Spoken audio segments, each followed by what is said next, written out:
आसुर कौन? जो अपने प्राणों को पोषने के लिए कुछ भी ना हिचके। देखो कैसी मलिन बुद्धि हो जाती है।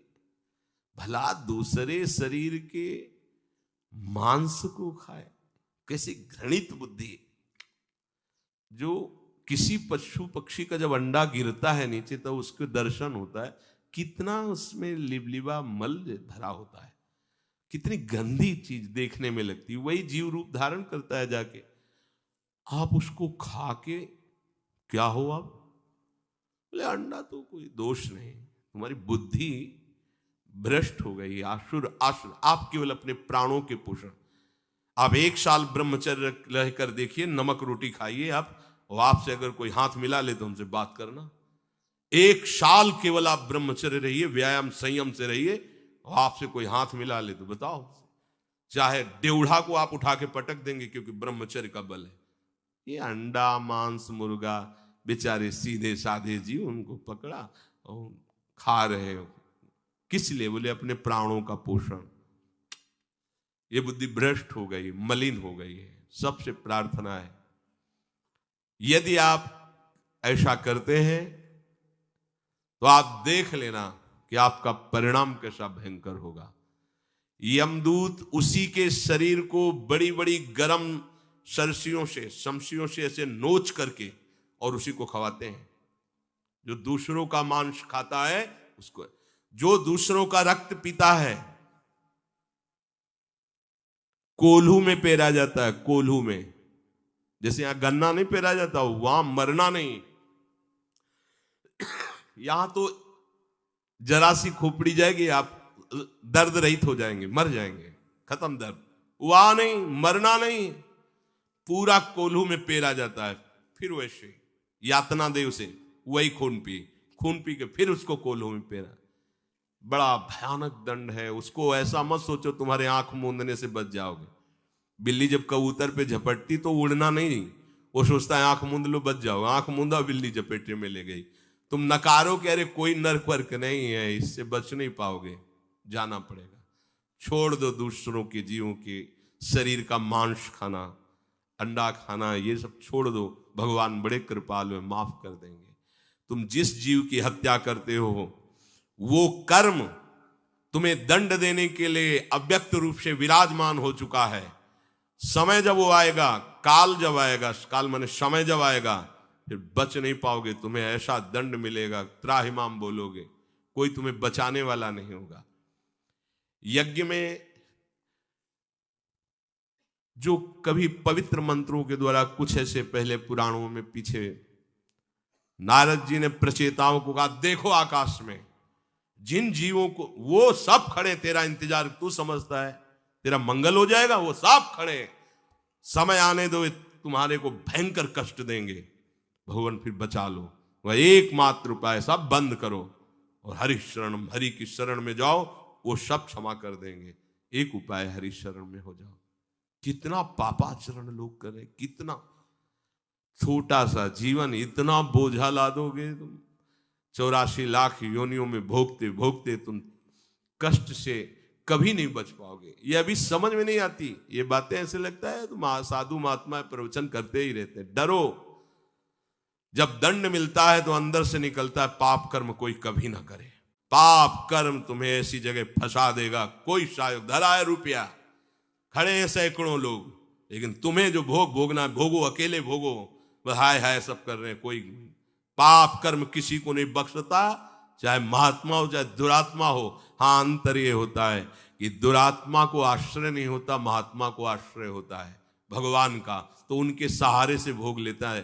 नहीं सोचो, परमहंस स्थिति को प्राप्त श्री रामकृष्ण जी को गले में कैंसर, न खा सकते हो न बोल सकते, उसमें सत्संग करते थे। डॉक्टरों ने मना किया है, महाराज जी आप बोलिए मत। नहीं, डॉक्टर क्या जाने, बोलने के लिए ही तो हमें भगवान ने ज्ञान दिया है, जिससे सबका मंगल हो। ये अपनी तरफ बना रहेगा रोग, ये भगवद आश्रय से होता है। बिना पाप कर्म के कोई भी दुखी नहीं हो सकता, ये बात आप लिख लीजिए। पाप कर्म है कभी न कभी का, तो 100 की जगह वो 10 थप्पड़ लगेंगे, 90 माफ हो जाएंगे, लेकिन लगेंगे। भगवान का ऐसा नहीं कि जीरो पे आ जाए किसी का भी।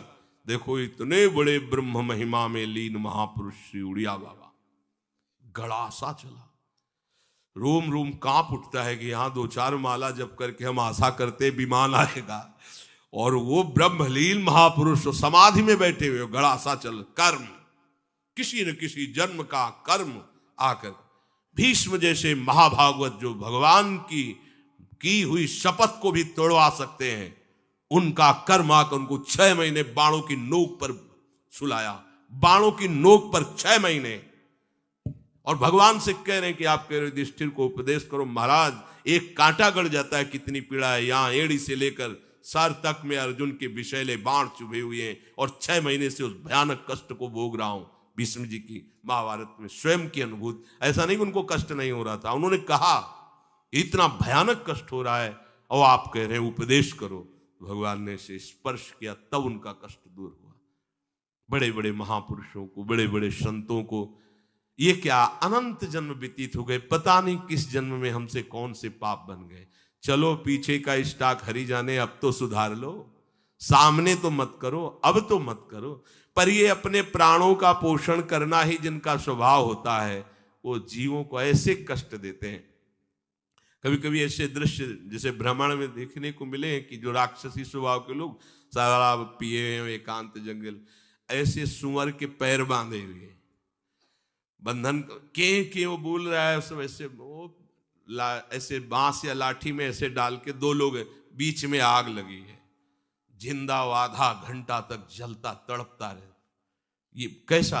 अब उसको खाएंगे अपने प्राणों के पोषण के लिए, फिर उनकी दुर्गति इससे भी भयानक होती परिणाम, क्योंकि ये तो आपका कमाया हुआ है ना, अब इसका ब्याज बढ़ेगा, जो कर्म है उसका ब्याज भी बढ़ेगा, और ब्याज से ही भुगतना पड़ेगा, तुम्हें तैयार हो। ऐसा नहीं है कि मालिक देख नहीं रहा, वहीं तुम्हारे अंदर ही बैठा है, उसको किसी गवाही की जरूरत नहीं। जो प्राणों का पोषण करने में लग गए, केवल इतनी बात कि हमें सुख मिले, वो ये नहीं देखते कि हमसे पाप कर्म हो रहा है। वो रुपए के लिए, पैसों के लिए, अपनी जवान के स्वाद के लिए, अपनी शरीर की पुष्टता के लिए किसी भी जीव की हत्या करने से तुम्हें सुख मिलेगा, ऐसा हमें आज तक शास्त्रों में नहीं मिला। और ना ये कभी किसी का मंगल कर सकता है कि तुम किसी देवी देवता के नाम पर किसी जीव की हत्या करो और तुम्हें सिंहासन मिले। भगवान के वचन अवश्य में भोक्तव्यम कृतम कर्म शुभाशुभम। पहले नरबलि भी दी जाती थी किसी देवी देवता को प्रसन्न। चतुर्भुजदास जी जब भ्रमण करते थे तो ये देखा कि एक आदमी बहुत चीख चीख कर चिल्ला रहा है और कई लोग खुद सब बैंड बाजे बज रहे, घंटा नगाड़ा बज रहे। तो उन्होंने पूछा भाई ये क्या है, एक आदमी रो रहा है और सब आदमी आनंद मना रहे हैं। बोले इसकी देवी में बलि दी जाएगी। वैष्णव अपने भाव से वहां जाके कोई भी नहीं, बिल्कुल इसे, और देवी जी से कहा तू मां है, तू अपने बच्चों की बलि स्वीकार करती, तुझे दर्द नहीं होता? तेरे सामने गर्दन झुकाकर काटा जाता है। हटा करके उनको अपने मुरली मनोहर ठाकुर जी को विराजमान किया और देवी जी से कहा पूरे राज्य पूरे नगर में तुम ही बोलो जा करके कि आज के बाद यहां किसी भी जीव की बलि नहीं चढ़ेगी, नहीं तो हम तुम्हें क्षमा नहीं करेंगे। तो देवी, ये समझो हरि भक्तों का बल।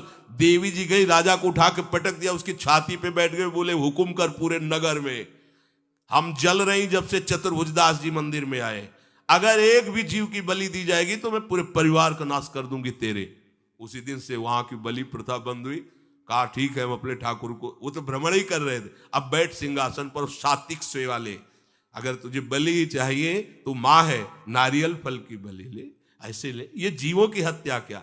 भगवत शरणागति हृदय में स्वीकार करो और संयम से रहो। तुम्हारे रोग निवृत्ति के लिए तुम्हारा ब्रह्मचर्य बहुत बड़ी औषधि है।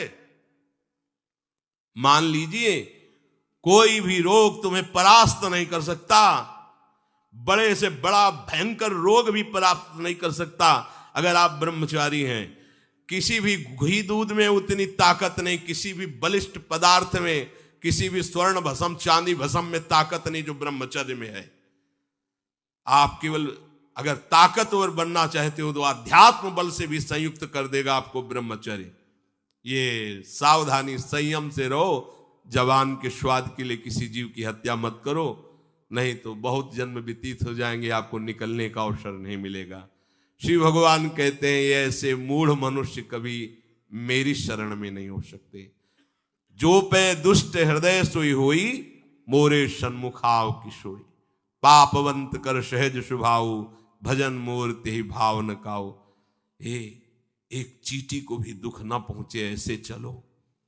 तुम्हारा ऐसा बर्ताव हो, किसी जीव को सृष्टि में दुख ना पहुंचे, देख लेना भगवान गले लगा लेंगे आके।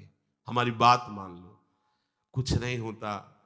ये सब गंदी बातें करने से कुछ नहीं होता, केवल मन का विलास है। ये सब गंदे आचरण छोड़ो, अच्छे बनो, पवित्र आचरण करो, नाम जप करो, सात्विक भोजन करो। बहुत बल होता है सात्विक बल। देखो सबसे बड़ा बल होता है संकल्प बल। तुम्हें अंदर की बात बताते हैं। यदि तुम शरीर से बहुत बलवान हो और भोगी हो तो तुम्हारा संकल्प बल नहीं होगा। और संतों को देखा गया है कि ऐसे हैं, लेकिन संकल्प बल इतना बड़ा है कि देवता भी घबराते हैं उनके सामने। ये अध्यात्म बल, संकल्प बल, ये बहुत बड़ा बल है। और फिर भगवान का बल तो इससे भी बड़ा बल है। अरे ऐसे निकृष्ट बल को तुम बल अपना मानते हो। पाप के द्वारा किए हुए कर्म से तुम निर्बल बनोगे, बलवान नहीं बनोगे। सत्कर्म करोगे, भजन करोगे तो देखो, बल का मतलब होता है काम क्रोध पर विजय प्राप्त करना। भला कोई गंदा भोजन करने वाला काम क्रोध पर विजय प्राप्त कर सकता है? नहीं। चलो और माने ना माने, लेकिन आप सब सत्संगी हो। आपको जहां तक आपकी पहुंच हो, आपके परिवार तक, रिश्ते नातेदारों तक हाथ जोड़कर पैर छूकर उनसे प्रार्थना करो कि आप मांस मत खाओ, आप शराब मत पियो, आप गंदे आचरण मत करो। ना माने तो उनकी बात से, पर आप तो प्रार्थना करो कि आपका परिकर, आपका घर परिवार, आपके रिश्ते नातेदार जो ऐसे गंदे आचरणों से बचें, राधा राधा जपें। भगवान ऋषभ देव जी कहते वही पिता पिता है, वही गुरु गुरु है, वही पति पति है, वही रिश्ते रिश्तेदार है, वही भ्राता भ्राता है, जो अपने सगे संबंधियों को भगवान नाम जपना सिखा दे, भगवत प्राप्ति का मार्ग बता दे, असद आचरणों से छुटा दे। सच्चा रिश्तेदार वही है, सच्चा हितैषी वही है।